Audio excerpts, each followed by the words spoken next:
My fiancé sent me out to buy condoms. I was just about to leave when a pop-up comment suddenly floated across my vision. The main guy doesn't even know his own limits. He should just take them home and blow them up like balloons. The main girl is such a pushover. If only you'd turn around and look at your uncle. He's huge. I think later, when the guy is desperately trying to win her back and she's about to give in, the uncle just drags her home and forces himself on her. So intense. The uncle is right behind her at the bar now, practically crushing that glass in his hand. My turning footsteps faltered. I snapped my head up and met the dark gaze of a man not far away. I squinted, trying hard to make out the man's face. Suddenly, a sharp clink sounded in front of me. Someone's metal lighter had been slammed down hard on the table. The rich kid diagonally in front of me, a cigarette between his fingers, nudged Richard next to him with his elbow. He casually blew a puff of smoke in my direction, a smirk playing on his lips. Still not going to buy condoms for our dear Richard? Does your face blindness stop you from telling sizes apart? Anyone could see he was deliberately trying to embarrass me. Richard, who had been busy passing a drink mouth to mouth with the woman next to him, finally lifted his precious head and shot me a look as if he were doing me a favor. His tone was impatient. I just asked you to buy some condoms. What's with the attitude? It's not like I'm not going to marry you. The cute woman in his arms pouted at his words. Seeing this, Richard quickly bent down to soothe her. Jealous? I'll make it up to you twice tonight. When he turned to me, his words grew cold. Maria, I can call off our engagement anytime. My heart trembled. I lowered my head. Seeing me back down, Richard's tone softened considerably. As long as you're a good girl, the position of my wife will definitely be yours. Look, I'm even wearing the keychain you bought me. I won't abandon you. He hooked a finger around the little star keychain on his belt. I gave that to him in college. Because of my face blindness, I always mistook other people for him when I went downstairs to find him. Richard got super jealous and insisted on having something distinctive on him. At first, he wanted to tattoo my name on his forehead, but after I stopped him, he settled for a uniquely shaped keychain on his belt. I never mistook him for someone else again. But the man wearing that keychain, his vows changed in less than 5 years, and different women started appearing in his arms. Seeing I still hadn't moved, Richard's patience ran out, and he dismissed me casually. Go on, buy them quickly and bring them to the penthouse suite later. A gold card was tossed onto the marble tabletop with a crisp sound. Richard, with the woman in his arms, strode into the elevator. As I clutched the card and turned to leave, the pop-up comments appeared again. A 3-minute round, and he needs time for 2. That's not even enough time for me to take a dump. LOL, makes a girl just wanna wander off. I thought for a sec the main girl froze because she finally grew a spine. Turns out her spinelessness was just buffering. Forget her, there's an even bigger pushover later. Her uncle, who hasn't unlocked his forced love storyline yet, is actually going to drive her to buy condoms. I paused again as I reached the door. I looked towards the man at the bar who was shrugging on his suit jacket and walking towards me. Broad shoulders, narrow waist, an upright posture, his hair impeccably styled. But his face, because of my face blindness, just looked like a stranger's features no matter how I looked. Not until those shiny, high-end black leather shoes stopped in front of me, and he spoke in a familiar voice. Maria, long time no see. It was my uncle I hadn't seen in years, Alex. I'd been a little intimidated by him since I was a kid. He was adopted by my grandfather, we weren't blood related. When my parents were busy with work, they'd leave my tutoring to him. I could be playful and whine a bit with people I was close to. But with a stern, old-fashioned man who wasn't related to me and was 7 years older, all I felt was fear. Luckily, this fear only lasted until a few months before my college entrance exams. Because he had an overseas project to manage, he went abroad soon after. Not until my parents died unexpectedly, and he came back to help with the funeral and inheritance matters. When he wanted to take me with him. I refused. Compared to Richard, my childhood sweetheart at the time, Alex was just too much of a stranger to me. I relied more on people I felt close to. That day, Alex just looked at me silently for a while, then had the assets notarized and went abroad alone. I just never imagined that my choice back then would lead me to such a humiliating situation. The faint smell of alcohol from Alex brought me back to my senses. As he approached, I couldn't help but take half a step back. But then I remembered the pop-up comment about him, forcing himself on me later. I unconsciously looked up at him. When I met those distinguished yet indifferent eyes, I hurriedly lowered my head. He spoke again. There are no convenience stores within about 3 miles of here. He must have heard what those people were saying earlier. Embarrassment spread from my toes to my scalp, and everything in front of me became even blurrier. I happened to be going that way to buy something. I can give you a ride. His tone was still neither cold nor warm. Just then, amidst the pop-up comments chattering about the plot, a different one suddenly appeared. Girl, stare at him. Stare where? I was a little confused. His neck. I didn't understand why, but I did it anyway. I looked at Alex's fair, smooth neck, which had a hint of an ascetic vibe under the blue light behind him. Chest. My gaze moved down. So, full. I was just about to look away. Abs. But I couldn't help but follow the pop-up's direction with my eyes. Lower. Lower. Beneath the impeccably pressed suit pants. My face instantly turned beet red. I knew Uncle couldn't handle Sweetie looking at him. One look and he. This is hilarious. Sweetie can see the pop-ups, and she's so obedient. Sweetie, can you touch him? I want to see how good the quality of his suit pants is. It meant touch his hand, don't get any ideas. My hand, already reaching for his suit pants. Thank God my arm wasn't longer. I managed to redirect it mid-reach and just tugged at the corner of his jacket. A blush crept onto the usually composed Alex's face. The suit jacket in his hand felt like a hot potato. He shifted it from one hand to the other. Not until he saw a bench nearby did his tense expression relax a bit. It's a bit hot. Let's sit for a while. He turned to look at me, and I quickly nodded. We had just sat down. He crossed his legs. Having just witnessed what happened, I blushed furiously again. It was already late at night, traffic was sparse, and an awkward silence filled the air. I fidgeted with my fingers, wondering if I should try to make conversation. Movement came from beside me first. When did the face blindness start? How come you never mentioned it? My twirling fingers froze. Remembering the time I first discovered my brain injury, I spoke with difficulty. It was around the time of my parents' car accident. I only found out about the face blindness later. In the accident that day, my parents worked together to push me out of the car. I had just been pulled a short distance away when the car burst into flames. At the time, I was so overwhelmed by grief that I didn't realize my head had also been injured. By then, I had already refused Alex's plan to take me abroad. I spent more than half of the inheritance left to me on medical treatment, but unfortunately, it didn't get better. Only able to recognize Richard, I was on the verge of a mental breakdown. He was the one who stayed with me, protected me, and made me feel safe enough to focus all my attention on him.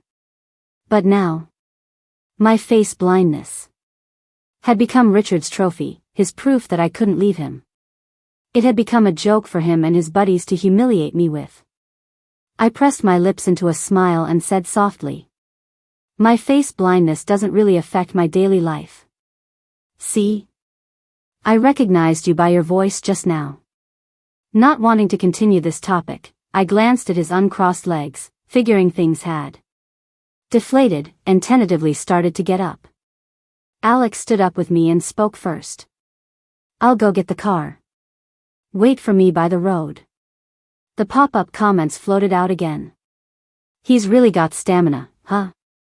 No wonder he can fuck her till her eyes roll back later in the story. Sweetie, just go home with Uncle. Isn't he 1,000 times better than that jerk? Just listen to us, okay? We don't want to see the chasing the wife drama. It's really lame. Uncle isn't mean at all. When he tutored you, he never snitched to your parents. In fact, he even put in a good word for you. Sweetie, if you buy those condoms and go back to that jerk, we'll trash you too. You know how much hate the main girl gets in those win her back stories, right? I nodded quickly, rushed to the bar, and handed Richard's gold card to the bartender. Trashing Richard was fine. Trashing me was not. I really was a bit of a pushover. If they insulted me, I'd cry. After 5 years, I was sitting in Alex's car again. The familiar scent of his car air freshener filled my nostrils. The main note was a cool tea fragrance, with a hint of citrus. It was a scent I liked. The little trinket on the dashboard was also something I'd bought casually when I was in school. I remembered in high school, my parents were busy, so Alex always picked me up from late study sessions. Back then, I casually mentioned his car didn't smell good because it had no scent, so he took me to pick out an air freshener I liked. I never expected him to use it for so many years without changing it. Even when I refused to go with him, he hadn't thrown away anything I'd left in his car. Then I remembered the pop-up comment about Alex liking me. And the locations included. I glanced at the leather seat beneath me. So embarrassing. My ears started to burn for no reason. So, when did he start liking me? Want me to open a window? Alex buckled his seatbelt and looked at me. With those R-rated images still swirling in my head, I blushed, clutched my seatbelt tightly, and shook my head. Seeing I didn't want to talk, he turned to drive, casually turning on the stereo. It was a very ordinary English song. But the pop-up comments exploded again. Sweetie, remember this song. It'll be on the test later. This song is 5 minutes and 20 seconds long. On your uncle's 35th birthday, guess how many times it was on repeat? And can you guess why it was on repeat? Oh dear, so hard to guess. The old guys still got it. Serious stamina. This whole ride. The pop-up comments went from Richard's win her back arc to Alex's forced love scenario. My face turned white, then red, then yellow, then purple, then green. More frequently than a traffic light. Back when my parents died in the car accident, I chose to live alone. Richard, afraid something would happen to me, followed me around constantly. He even changed his college choice to mine. Right after college graduation, he had a huge fight with his family, wanting to marry me.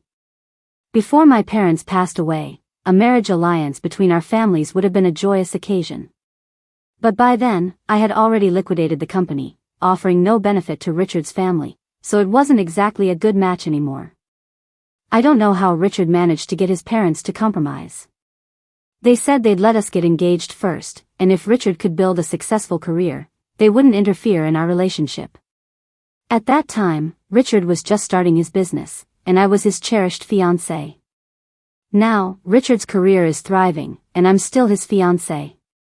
Not the wife he once promised to marry once he was successful. And no longer his cherished fiancé.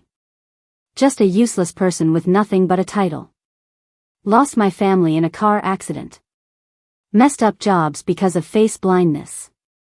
As for Richard, I definitely liked him once. But out of that 10/10 of affection, there were 7 parts dependence, 2 parts numbness, and 1 part genuine feeling. That sliver of genuine feeling had been trampled by him until nothing was left. As for Alex, the pop-ups mentioned his stamina was too strong. Better keep my distance for now. When my thoughts returned to my head, I looked down. A box of condoms in my hand. The largest size, too. Me, completely bewildered. Alex looked at what I was holding, lowering his eyelids to hide the forbearance in his eyes. Should I take you back now? Me, who had just been engrossed in the pop-up story and whose body had apparently just gone through the motions of the plot. Take them home with Uncle, sweetie. You'll definitely use them eventually. Uncle can use them. Goodbye, woof. Go go go, home time. Quick, cheer up your uncle. He was totally out of it following you around, watching you pick them out so carefully. His heart must be in pieces. I quickly looked up and caught a glimpse of Alex's reddened eyes before he could turn away. My voice was a bit rushed. These aren't for me and him. They're for him and other women. You must have seen, right? The one he was kissing. Alex froze, his voice unconsciously rising. You still want a guy like that? I couldn't explain it clearly. So I just stuffed the condoms into his arms. They're for you. You use them. Wait, no. The pop-up said I was the one he was going to do hate with later. I wanted to take them back from him. But they got stuck against his firm, mommy-like pecs. The atmosphere instantly fell silent. I quickly changed the subject. Uncle Alex, is your place big? If I didn't stay at Alex's tonight, I'd really be out on the streets. I looked up, only to meet Alex's stiff gaze. He seemed reluctant. Right, I was the one who didn't go with him back then. Following the current timeline, he probably wasn't that eager to help me now. I lowered my head. It's okay if it's inconvenient. I don't absolutely have to stay at your place. Could you take me to a cheaper motel nearby? Big. Very big. The moment the words left his mouth, Alex suddenly blurted out, his tone urgent. His handsome face was flushed red. I scratched my head. Something felt a little off. It really was very big. Looking at an entire detached villa. With a massive backyard. Hungry? Want to eat something with me? Alex opened the trunk and took out 2 large shopping bags. When did you buy these? I tilted my head, looking at the bulging bags. I didn't remember this part. Alex rolled up his sleeves, casually draping his suit jacket over his arm. As he lifted the bags, the veins on the back of his hands subtly bulged. He glanced over lightly. When you went to buy condoms. I mean, buy things. My mind went blank. My toes curled involuntarily. Way to bring up a sore subject. Just as I was feeling mortified, Alex handed me a small pot of jasmine from the trunk. Hold this.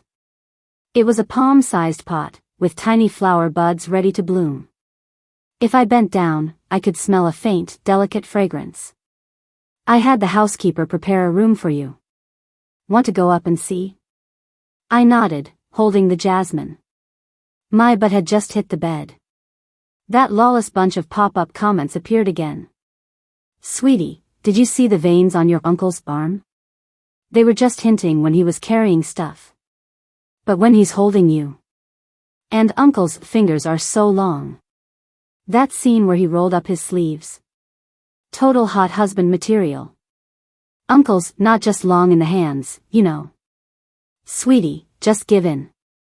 If he really goes the forced love route, it's gonna be balls deep. It might feel good, but your little body can't take that every day. Exactly. A gentle uncle is great to savor too. I looked down. Nothing in the way, I could see my own toes perfectly. How rude of them. I was just about to puff out my chest to prove them wrong when my phone vibrated. It was Richard. Probably angry that I hadn't delivered the condoms after several hours. After hesitating, I decided this was my chance to make things clear with him. I had just swiped to answer when there was a sudden noise at the door. Maria, can I come in? Before I could answer, there was a loud thud from outside, like something had fallen. My heart tightened. I tossed my phone aside and rushed to open the door. A bag of oranges had spilled all over the floor. Even the usually calm Alex looked a bit embarrassed. I was carrying a few too many things. Looking at the scattered oranges, the large tray in his hands held a clean chicken, surrounded by some spices. Following my gaze, Alex smiled. I'm planning to make some dry pot chicken. Wanted to ask if you have any dietary restrictions. He gestured with the torn bag in his hand. Wanted to bring you some oranges to tide you over. I quickly made way for him to put the tray on the table in the room, then went to pick up the oranges. I had just put the oranges on the table when Alex suddenly pointed at the chicken and blurted out. "Is it big?" I was a bit confused by his out-of-the-blue question, but I followed his finger and looked at the chicken. Big. With those plump legs and wings, it was clearly the fattest one he could find. "Can you finish it?" It was big, all right. But I hadn't had dinner, and with an adult man here, finishing one chicken shouldn't be too much of a problem, right? I nodded. "I can finish it." "Finish all of it." "That might be a bit tough." I pouted slightly. "I think so." The corners of Alex's lips slowly curved up, a sly glint in his eyes, as he picked up the tray and said he'd go prepare it. He's this happy about not wasting food? The door closed. Damn, nobody told me Uncle was a cunning bastard. Silly sweetie, let me test you. Was Uncle talking about a chicken or a duck just now? My eyes aren't broken. He brought in a chicken. I was about to say so, but the flood from the pop-ups made me lose my confidence. It was definitely a chicken. The words were on the tip of my tongue. I wasn't so sure anymore. It should be a chicken, right? Sweetie's so smart. Reward her with Uncle's big. Dude above, shut up. The pop-up got censored, so behave. Last time, someone got banned for spamming stuff about cool and spicy at home late at night, and I couldn't post for 3 days. I'm just slow. Not brain dead. Almost instantly, I understood what the pop-ups meant. And then I remembered what I just said. I turned red from head to toe. Like a steamed crab. But why would he suddenly say that? My head was buzzing. I whipped my head towards the bed, and the phone, still showing an active call. I dawdled in the room for ages. Not until Alex called for the 3rd time did my clenched fists tighten and then relax. I hurried to the dining table, head down. Looking at the fragrant dry pot chicken in front of me, my gaze unconsciously drifted to Alex's suit pants across the table. And then I blushed furiously again. I flusteredly averted my eyes, focusing on the dry pot chicken. A cool sensation touched my left cheek. A glass of lemonade was pushed in front of me. Why is your face so red? Is it hot? Thinking about why I was blushing, I was about to shake my head when the pop-ups appeared again. Sweetie, look up. There's no gold on the floor. Your uncle is dressed like he's serving himself up on the dining table for you to savor. And you won't even lift your head. Talk about casting pearls before swine. Tight tank top with just an apron. Big chest, broad shoulders, narrow waist, lean muscles. Slurp slurp slurp. Damn, if I met someone like this in real life, I'd risk a dislocated jaw. The one above has high standards. If I met a specimen like this IRL, I'd die happy in a second. Seeing the pop-ups getting increasingly perverted, I quickly lifted my head and looked at the person opposite me. My breath caught. He probably got hot cooking in the kitchen. From his face to his neck, there was a faint pink flush. His usually immaculate hairstyle was also messy, a few strands of hair falling over his forehead, adding a touch of languid charm. The white tank top was very tight. But tight in just the right way. Perfectly outlining the smooth lines of his arms. I had never seen Alex like this before. My scalp couldn't help but tingle. Those R-rated images the pop-ups had mentioned scrolled through my mind like a PowerPoint presentation. A water-stained white tank top, a silver chest chain, a small bell anklet, a bunny tail. My heart inexplicably skipped a beat. I looked at Alex in front of me. Compared to his role as uncle. Him like this, to me, was more like a mature man brimming with sexual tension. I spoke too soon. Looking at the mature man in front of me, wearing a semi-sheer deep V-neck shirt with a collarbone chain that didn't quite suit his age. I once again fell into deep thought. As for why, once again. After that dinner, once he was sure I wouldn't go back to Richard, he started to change a bit. For example, Alex didn't like wearing cologne. When he tutored me, the only scent on him was the natural soapy smell of laundry detergent. But the day after that night, when he drove me out to buy daily necessities, besides the car air freshener, there was also a strong smell of cologne. Alex would lift his arm, pretending to casually get closer, only to see me covering my nose. The next day, the cologne he wore would be a different scent. He only stuck to one scent after seeing I didn't cover my nose anymore. Did he start liking cologne because he was getting older? Another example. He'd work out in the living room. It's not like the house didn't have a gym. Alex's villa was huge, so big I wouldn't get bored wandering around alone. But he insisted on lifting dumbbells and walking circles around the living room while I was watching TV. Didn't he get tired? During another one of his circle walking sessions, I poured him a glass of water. When he turned to take it, he threw out his back. And now look. He was laid up in bed, and I had to bring him his meals. But what on earth was he wearing? Looking further down, under the partially covering blanket, he was wearing gray sweatpants. Can I make tomato and egg noodles today? I averted my gaze, my ears starting to burn again. It was strange, I hadn't seen any pop-up comments lately. The next second. Speak of the devil. I give up. I told you guys not to spam random crap. Who was it last time that spammed forbidden words and got us banned for 2 months? Switch to manual, I said switch to manual.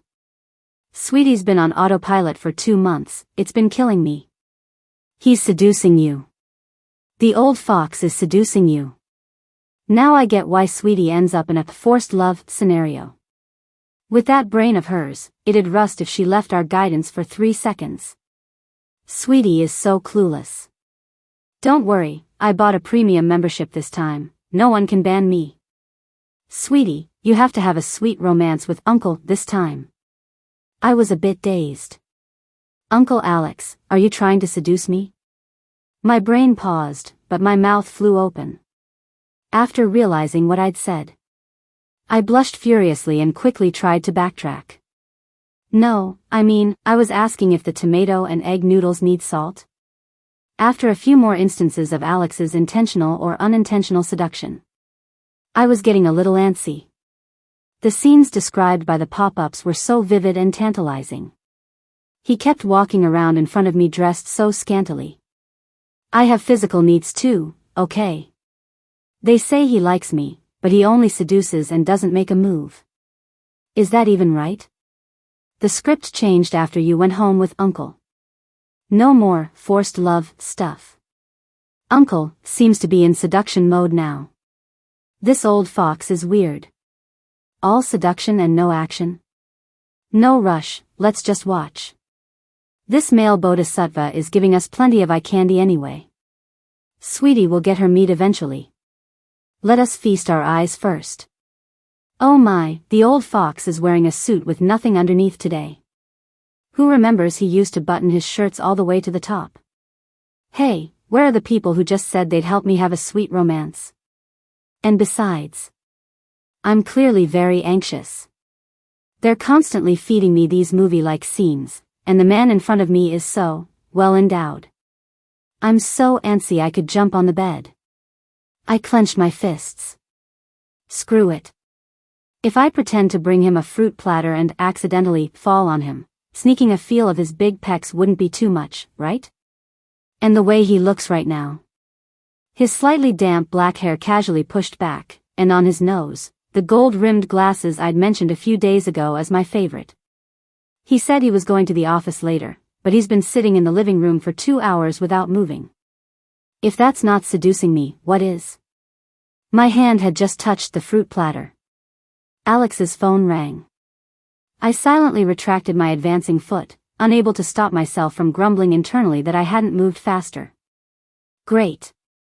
Listening to him mumble on the phone. Now he really was going out. He really was trying to seduce me. Looking at the conservative outfit he changed into before leaving, and then thinking about the suit with no shirt from earlier, a smile tugged at my lips. I'm going out to discuss a partnership. Want to come? There's a restaurant nearby that's pretty good.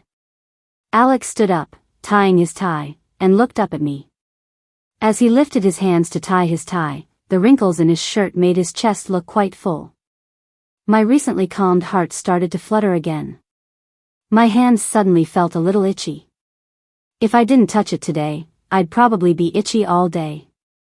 I nodded yes while quickly standing up and darting in front of him. I tilted my head up, looking all innocent.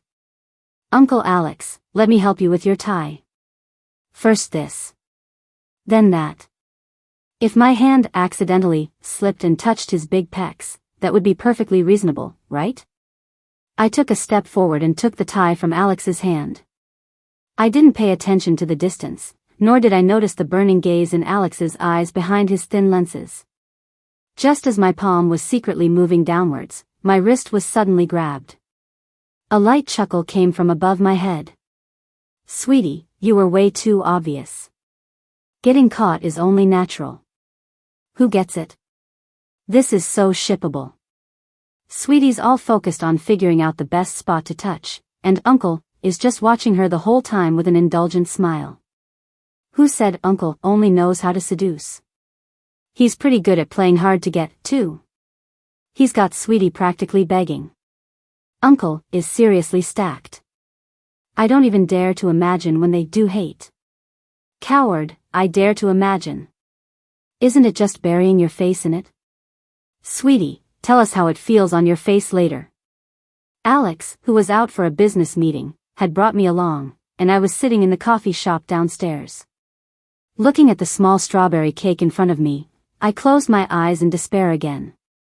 It was already mortifying. And the pop-ups kept bringing it up. I just wanted to find a hole to crawl into. Maria? A familiar yet unfamiliar voice came from behind me. I turned around and looked at the star keychain on the man's belt. I couldn't help but frown. I stood up and walked straight towards him. Richard seemed a bit surprised but naturally opened his arms, a look of confident victory on his face. I told you not to play hard to get with me. See? You couldn't hold back and came looking for me after all, huh? Who'd you ask for the address? Must have taken some effort to find me, given your face blindness, right? Alright, I won't hold it against you for not bringing the condoms last time. After I finish my business, I'll take you home. His voice suddenly turned shrill. Looking at the star keychain I'd taken back, half the gloom in my heart lifted. My past sincerity didn't deserve to be worn on the belt of such a scumbag. Face blindness was actually pretty good sometimes. Once I lost the object of recognition. No matter how many times this person walked past me, I would never again remember anything about him. Richard, like a squawking chicken being strangled, stared at my actions in disbelief. I snapped the star keychain in two, and still not satisfied, I threw it on the ground and stomped on it a couple of times. Richard, I made it very clear on that call. We're over. I picked up the shattered keychain from the ground and turned to throw it in the trash. Whether it's your fiancé or your wife, I don't want to be either. You disgust me. Grabbing my bag, I was about to find another spot to wait for Alex. A familiar figure appeared at the turn of the stairs. I tentatively walked towards it. Only when I heard the familiar voice did I relax and run over. Afraid Richard would deliberately cause trouble, I grabbed Alex and started to pull him outside. Maria, that man's voice on the phone last time, was that your uncle? I thought you'd actually found some guy to make me jealous. Turns out it was just your uncle. Then it definitely can't be real. The footsteps behind me grew closer, and Richard's voice took on a teasing tone. My scalp tensed. He brushed past my shoulder and out the door, casually tossing out his next words. After all, you told me in high school that you hated your uncle the most. Hated him so much that even his breathing annoyed you. Someone you find so repulsive, how could you possibly have negative distance contact with him? Richard's deliberate words. I didn't refute them immediately. Because back when Alex tutored me, I did complain to Richard that he was too strict. Plus, I was a bit slow, so I was always scared during tutoring sessions. But I never once thought Alex was hateful. As a result of those 2 seconds of hesitation. Alex, who was usually so good at guiding conversations, during dinner, while driving, when buying me clothes, and even now. Sitting in the living room, he'd rather endlessly scroll through boring news on his phone than look up and say a single word to me. The silence was unbearably awkward. I sat on the other end of the sofa, wanting to explain. But when I saw his expressionless face, I shrank back again. Alex was 7 years older than me. When he was adopted by Grandpa, I had just been born. When Mom and Dad were still alive, they always said I used to cling to Alex like crazy as a child. He had to feed me, he had to coax me to sleep. Even the first thing I did when I woke up was cry and fuss, demanding to see him. Alex wasn't talkative, but he was exceptionally indulgent with me. But as I grew older and started having my own ideas, I preferred playing with kids my own age. And at that time, the taciturn Alex wasn't exactly a fun playmate. Compared to him, I preferred playing with Richard, who lived next door and was my age. Over time, when Alex realized I no longer needed his company, he quietly disappeared from my sight. Later, when he went to high school and started boarding, we had even less contact. Until my sophomore year of high school. Because I was always messing around with Richard, my grades were so bad that my parents couldn't stand it anymore and decided to find me a tutor. That's when I saw Alex again. Alex was outstanding. He was an honor student in high school and did a combined bachelor's-master's program in college. He used the first pot of gold he earned to return to the city and start his own company. My parents were busy flying all over the world at that time, so Alex voluntarily took on the task of tutoring me. Back then, he didn't actually have much free time. Every time, he would rush back from his company, not even having time to take off his formal suit, and would just pick up my test papers and start tutoring. He was too old-fashioned.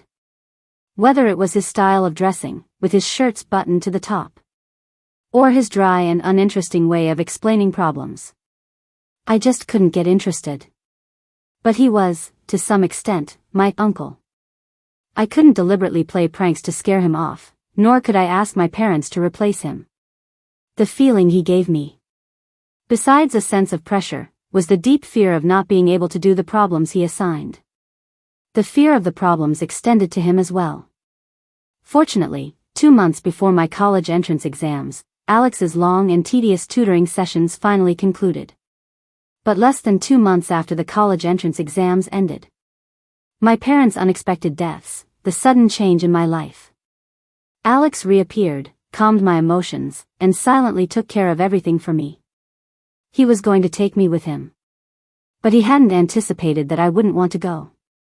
He sat in front of me, silently listening as I said I wanted to live on my own. Silently watching as my gaze kept drifting towards Richard, who was off to the side. 2 hours later, he nodded and finally chose to leave alone. What was he thinking back then? In those moments of silence, how many emotions did he process all by himself? Resisting his approach. Feeling closer to my childhood sweetheart, Richard. But Alex, who had been there since I was born, wasn't he a kind of childhood companion too? Extremely doting when I liked to cling to him, quietly distancing himself when I didn't anymore. A dense ache welled up in my chest, making it hard for me to breathe. Him, back then. Would he have been sad?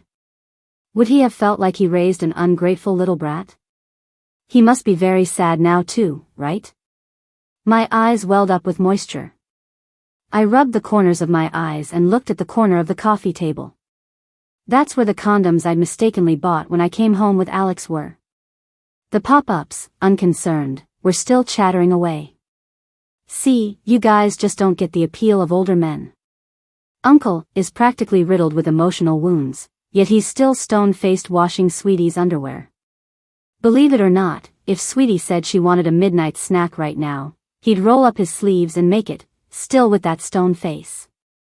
But Uncle must be really sad that Sweetie didn't defend him right away. Is their sweet romance going to hit a rough patch before it even starts? Sweetie, why don't you sneak up and give that old fox a kiss? He's super easy to appease. Clutching the cold thing in my palm, I slowly scooted closer to Alex. Uncle Alex, I don't hate you. I was very sure. I didn't want any misunderstandings with him. Seeing him finally stop scrolling on his phone and look down at me, I quickly spoke. I admit, I did mention you to Richard back then. But what I said was that my grades were bad to begin with, I wasn't very smart, and you genuinely put a lot of effort into teaching me, but I just couldn't understand. You put in 10/10 of effort, but only got 3/10 of results from me. I couldn't meet your expectations, I was afraid of disappointing you, I was scared. Thinking of this, I snapped my head up. I never hated you. If anything, I was just a little scared.